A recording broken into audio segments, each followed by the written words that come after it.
2. El vestuario del personaje. La clase entera fue hoy a los grandes almacenes de guardarropía del teatro, uno de los cuales está sobre el vestíbulo y el otro en el sótano bajo la sala. En menos de 15 minutos Grisha había elegido lo que quería y se fue. Algunos otros tampoco necesitaron mucho tiempo. Solo quedamos Sonia y yo, incapaces de tomar una decisión concreta.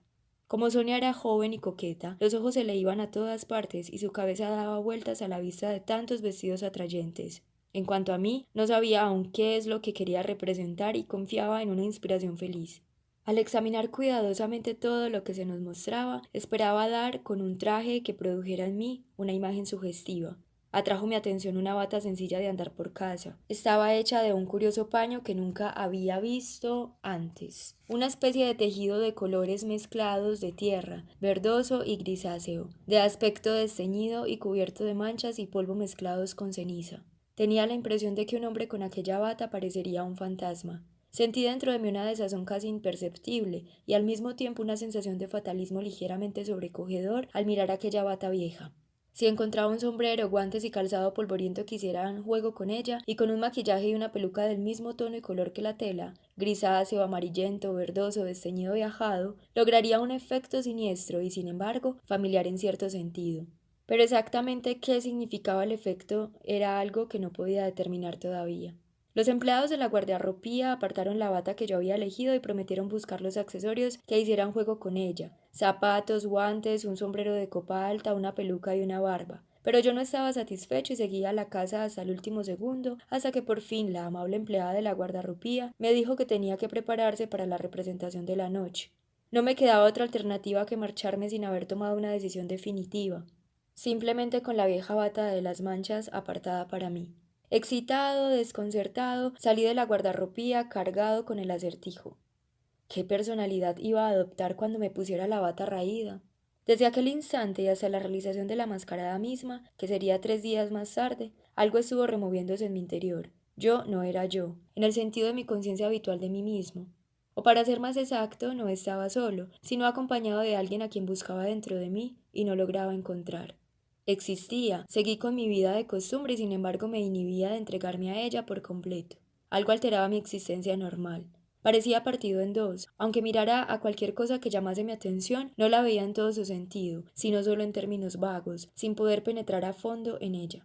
Pensaba, pero mis pensamientos no llegaban a completarse. Oía, pero no escuchaba. Olía las cosas, pero solo parcialmente. La mitad de mi energía y de mi capacidad humana habían desaparecido en cierto modo, y esa pérdida minaba mi fortaleza, mi potencia y mi atención. No terminaba nada de lo empezado. Tenía la impresión de que me era necesario llevar a cabo algo de enorme importancia, pero inmediatamente mi conciencia parecía recubierta por una nube. Dejé de comprender cuál debía ser el paso siguiente. Estaba distraído y enajenado. Era un estado fatigoso e insoportable. Nunca me abandonó durante los 3 días, y en el transcurso de ese tiempo la pregunta de qué personaje representaría en la mascarada seguía sin respuesta. Al final me desperté de noche repentinamente y todo pareció claro. Aquella segunda vida que parecía haberse estado desarrollando paralela a la mía de costumbre era una vida secreta, subconsciente. Dentro de ella se había estado expandiendo la tarea de búsqueda de aquel hombre extraño, cuyas ropas había encontrado por casualidad. Sin embargo, aquella aclaración no duró mucho tiempo. Volvió a desvanecerse y empecé a dar vueltas en mi cama, insomne e indeciso. Era como si me hubiera olvidado de algo, algo que no podía recordar ni localizar. Era un estado doloroso y, sin embargo, si un mago me hubiera ofrecido librarme de él, no es nada seguro que hubiese aceptado. Esa es otra cosa extraña que noté en mí mismo.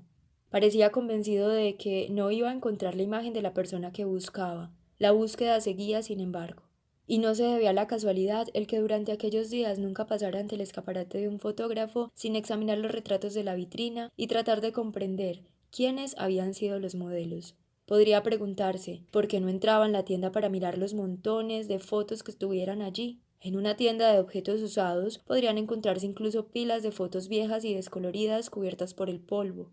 ¿Por qué no utilicé aquel material? ¿Por qué no agoté todas las posibilidades? Pero me contenté con hojear solo de pasada el paquete más pequeño, ignorando el resto indolentemente por miedo a ensuciarme las manos.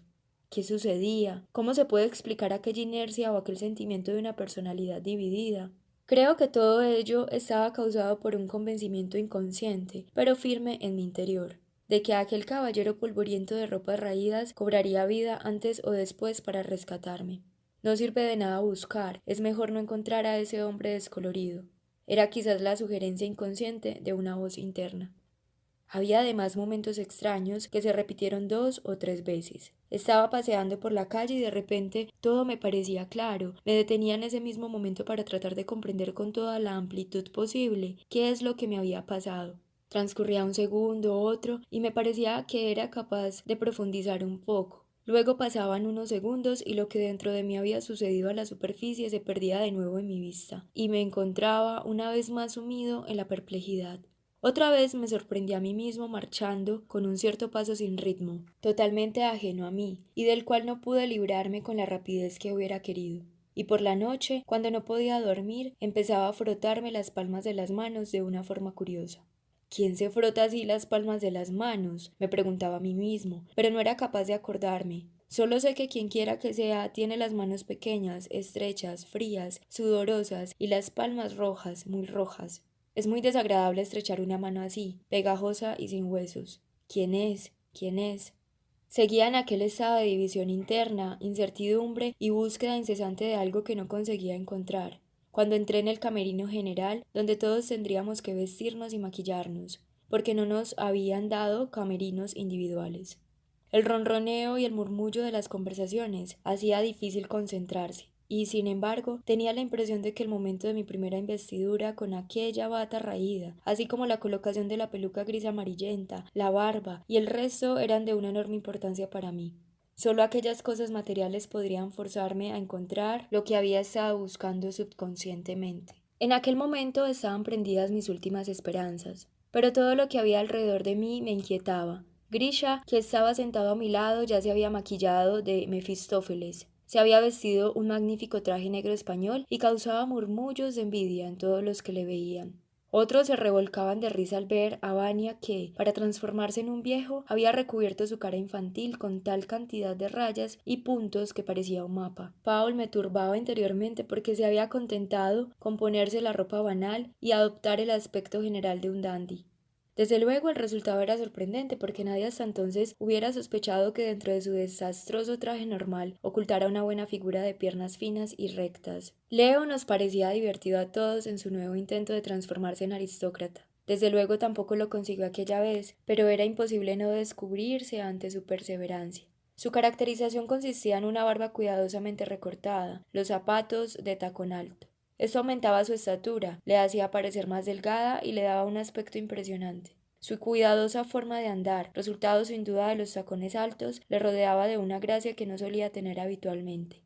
También Basia nos hizo reír y se ganó la aprobación general con su inesperada audacia. Él, el ágil acróbata, el bailarín de ballet, el orador de ópera, había tenido la idea de ocultar su personalidad bajo el abrigo de faldones de un comerciante de Moscú, con chaleco floreado, un vientre enorme y el pelo y la barba a la Rus. En nuestro camerino resonaban las exclamaciones, como si se hubiera tratado de una función normal de aficionados. Vaya, nunca te hubiera reconocido. No me digas que ese eres tú. Asombroso. Bien hecho. No creía que fueras capaz de esto. Y así hasta el infinito. Aquellas exclamaciones me sacaban de quicio y los comentarios teñidos de dudas y reservas que me dirigían acabaron de desanimarme. Algo no marcha y no sé lo que es. ¿Quién es? No sé qué personaje quiero ser. Qué horrible era escuchar aquellos comentarios y aquellas preguntas sin tener nada que contestar. ¿A quién estaba tratando de representar y cómo iba a saberlo? Si hubiera sido capaz de adivinarlo, yo hubiera sido el primero en decir quién era. Y de todo corazón deseé que al maquillador se le hubiese tragado la tierra. Hasta que llegó y transformó mi cara en un rostro vulgar de rubio pálido de teatro, yo había estado convencido de estar en camino de descubrir mi secreta identidad. Un ligero escalofrío recorrió mi cuerpo mientras me ponía el viejo ropaje, ajustaba la peluca y me ponía la barba y el bigote. Si hubiera estado solo en la habitación, lejos de todo lo que me distraía alrededor, seguramente hubiera comprendido quién era el personaje extraño y misterioso que había dentro de mí. Pero los murmullos y el parloteo me impedían concentrarme en mí mismo y me hacían imposible penetrar en aquella cosa impenetrable que se desarrollaba en mi interior. Finalmente salieron todos hacia el escenario de la escuela para que Torsov les inspeccionara. Yo me quedé sentado y solo en el camerino. en un estado de abatimiento total, observando impotente mi cara teatral desprovista de rasgos que reflejaba el espejo. Interiormente estaba ya convencido de mi fracaso. Decidí no presentarme al director, quitarme el disfraz, eliminar el maquillaje con una crema verdosa de horrible aspecto que estaba ante mí. Ya había metido un dedo en la crema y empecé a frotarme la cara, y seguí frotando. Los colores empezaron a fundirse, como la acuarela que cae en un líquido. Mi cara se puso verdigris amarillenta, como un complemento de la ropa que llevaba.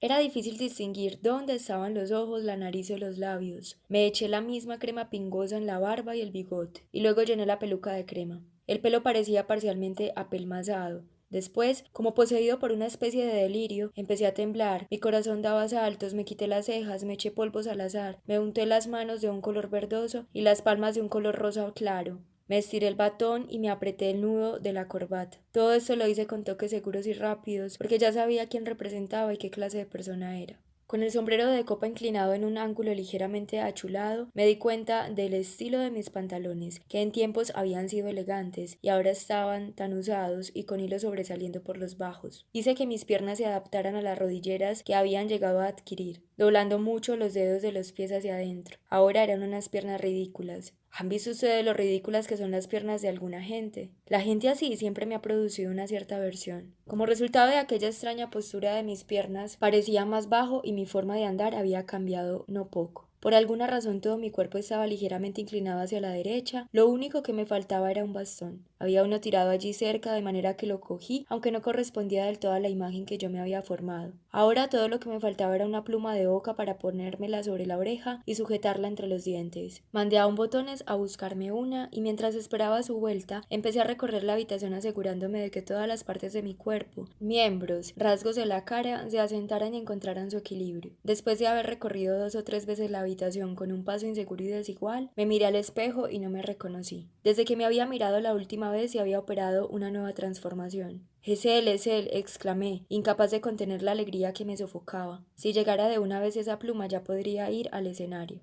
Oí pasos en el corredor. Evidentemente era el botones que me traía la pluma. Corrí a su encuentro y en la puerta choqué con Rachmaninoff. —¡Qué susto me has dado! —gritó. —Querido amigo, ¿de quién se trata? —¡Qué transformación! —Dostoyevsky, el eterno marido. —No es posible que seas tú, Kostya. —¿Cuál es el personaje?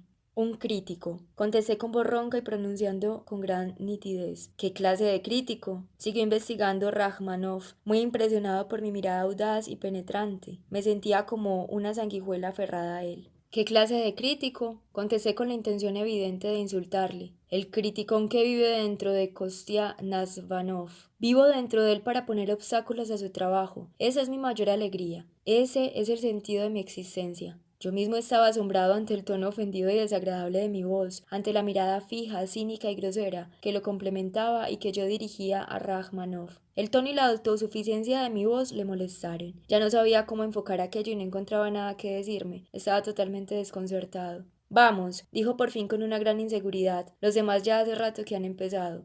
—Está bien, vamos, puesto que ya hace rato que han empezado —dije imitándole—, pero no me moví del sitio, sino que continué mirando fijamente a mi desconcertado instructor. Se produjo una pausa molesta. Ninguno de los dos se movía. Estaba claro que Rachmaninoff quería dejar atrás aquel incidente lo antes posible, pero no sabía cómo conseguirlo. Por suerte para él, el botón desapareció en aquel momento con la pluma de ganso. Se la arrebaté de las manos y la incrusté entre mis labios. Aquello estrechó mi boca hasta convertirla en una línea recta y enfurecida.